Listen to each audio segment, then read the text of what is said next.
La désinformation ne fait pas que fausser la réalité et distorsionner les faits. C'est aussi une opportunité d'affaires, une source de revenus, voire une industrie. La journaliste et youtubeuse française Aude Favre, alias Aude What the Fake, s'est donnée pour mission d'explorer ce qu'elle a baptisé la business des fake news. Au cœur de cette très lucrative filière, la publicité. Des espaces publicitaires achetés par des entreprises sur des sites web qui génèrent de la désinformation. Un cercle vicieux alimenté par des compagnies souvent multinationales sans qu'elles ne le sachent nécessairement. Mais d'abord, c'est un plaisir de te recevoir chez nos décrypteurs. Aude, bonsoir, salut. Bonsoir. Alors pour cette première conversation, on va parler de la business des fausses nouvelles, de la désinformation. Tu t'y es intéressé dans le cadre de ton reportage, de ton documentaire plutôt Fake News, la machine Afrique, diffusée sur les chaînes France 2 et France Info. Alors parlons de la business de la désinfo, mais en chiffres. Ça rapporte combien? Eh bien, le business de la désinformation, c'est quelque chose qui est absolument colossal et qui n'est pourtant pas connu. Enfin, regardez autour de vous, demandez, est-ce que tu es au courant de combien ça chiffre le business de la désinformation? Personne n'est au courant. Souvent, même les gens ne savent pas qu'il y a un business de la désinformation et pourtant, on parle de plus de 3 milliards de dollars canadiens. Je précise une chose, c'est qu'il s'agit de 3 milliards de dollars canadiens minimum et simplement, il s'agit de revenus publicitaires. Simplement. C'est-à-dire que les producteurs de désinformation ont aussi des goodies, ils font des formations, des conférences, ils ont toutes sortes de revenus possibles et imaginables. Là, on parle simplement des revenus publicitaires, plus de 3 milliards de dollars canadiens par an. Vous êtes donc intéressé aux coulisses de la business de la désinformation, aux coulisses de cet univers. Comment ça fonctionne? Quelle est l'architecture de la business de la désinformation? En fait, c'est très simple. Ça s'appelle la publicité programmatique. La publicité programmatique vous permet, grâce au web, de cibler des personnes. C'est-à-dire, vous voulez cibler les jeunes filles de 25 ans qui habitent dans le sud de Montréal et qui font du cheval et qui chaussent du 37, eh bien, vous pouvez le faire grâce à la publicité. Et donc, les marques ciblent maintenant des profils de gens. Si ces gens-là se retrouvent à consulter des sites conspirationnistes, des sites haineux, des sites vraiment dangereux, du grand n'importe quoi, et bien les marques, quelque part, vont les suivre, en fait, vont les chercher à la trace. Et c'est ça qui mène à ces 3 milliards de dollars dont on parlait tout à l'heure. Et là, on parle de ces marques de façon très générique. Avez-vous des exemples à nous donner pour comprendre l'ampleur du phénomène? Bah, écoutez, en fait, ce que j'ai fait, moi, je suis en train de bâtir une rédaction citoyenne anti-fake news, on va dire, anti-désinformation. Et donc, on est 1500, mais ce que j'ai fait, c'est que j'ai pris 50 citoyens français, en l'occurrence, pour les besoins du documentaire. Et pendant 2 mois, leur mission était de prendre des captures d'écran de toutes les marques qui s'affichaient sur une vingtaine de sites de désinformation. Et on a vu que PayPal, par exemple, était sur le podium des marques qui s'affichent sur ce genre de site. On a vu aussi Calvin Klein, beaucoup, Amazon, sur Breitbart, par exemple, qui est quand même un site qui dit que le réchauffement climatique est un mythe et qui vraiment nie le consensus scientifique sur un certain nombre de choses. On a retrouvé Samsung aussi, beaucoup sur un site qui s'appelle le Gateway Pundit, pour qui, par exemple, les masques causent des morts prématurées, qui disent que Joe Biden appelle au djihad, par exemple. On a retrouvé ce genre de choses, vous voyez. Donc Samsung était par exemple là-dessus. Et puis ce qui est intéressant, c'est qu'on a des enquêteurs dans la rédaction qui sont québécois, qui s'appellent Cam Wells et Fructis, c'est leur petit pseudo.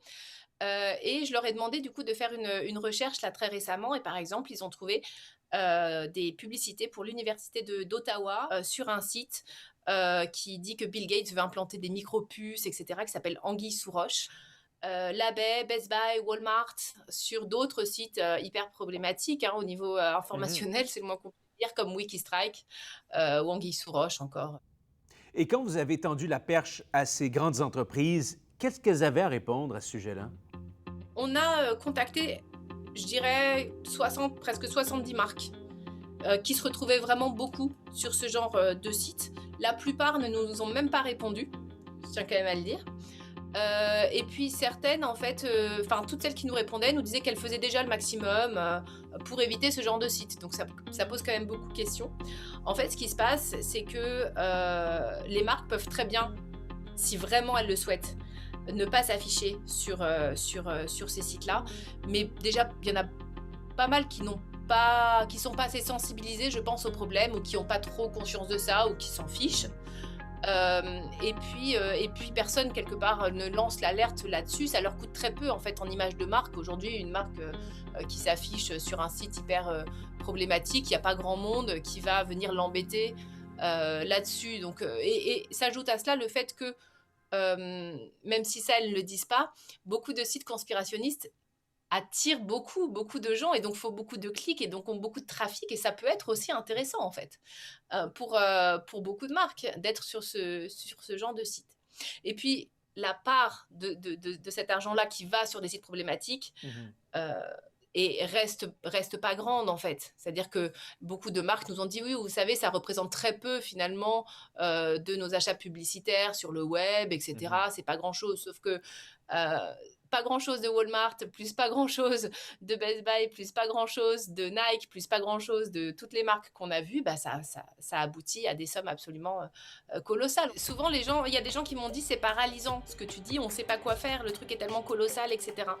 Je tiens juste à mentionner qu'il y a une organisation qui s'appelle Sleeping Giants qui œuvre contre ça et que je recommande aux gens de suivre sur Twitter parce qu'ils font que ça, interpeller les marques sur le fait elles s'affichent sur des sites problématiques.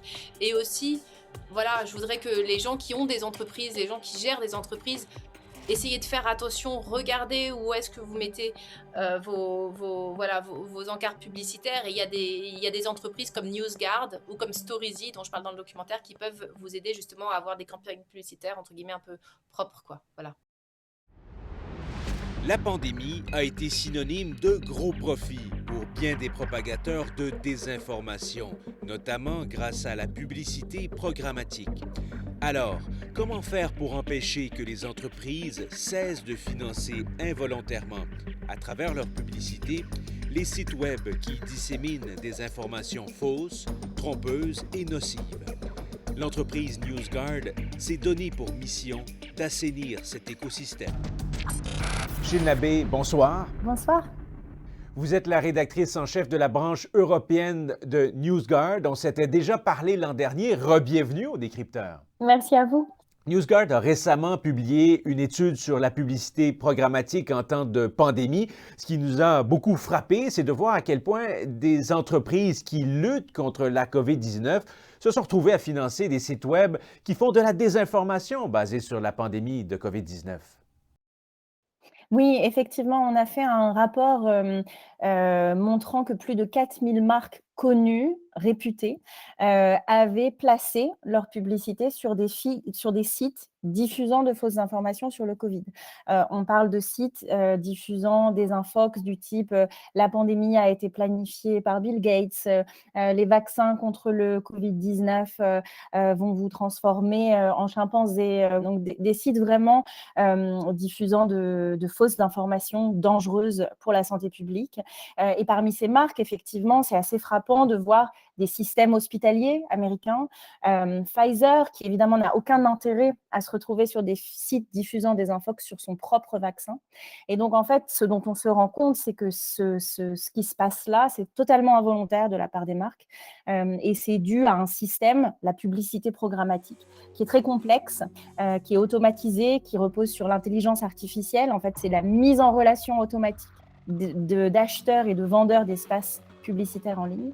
Et le fait que ce système soit si compliqué fait que les publicités échappent aux marques qui en sont à l'origine. Et alors, qu'est-ce que NewsGuard propose pour lutter contre ce phénomène planétaire?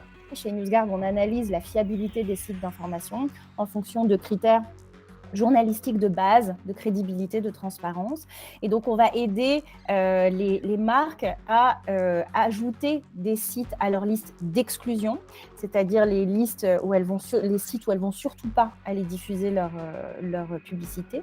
Et puis, on va aussi les aider, et ça, c'est l'aspect le plus enthousiasmant de notre travail finalement, les aider à rediriger cet argent vers des sites d'actualité responsables, des sites qui font voilà, qui font du journalisme, comme vous le faites chez Radio-Canada et comme beaucoup de journalistes responsables le font. Et dites-moi, est-ce que les internautes eux-mêmes peuvent contribuer à cette prise de conscience des grandes entreprises? Je pense que la prise de conscience, elle a déjà lieu, on la voit déjà. Les marques se rendent compte et prennent possession de ce sujet. Pourquoi? Parce que depuis un an, les enjeux ont changé d'échelle. On parle de désinformation sur le Covid-19, sur les vaccins, sur la protection de la population. Donc, on parle de problèmes de santé publique.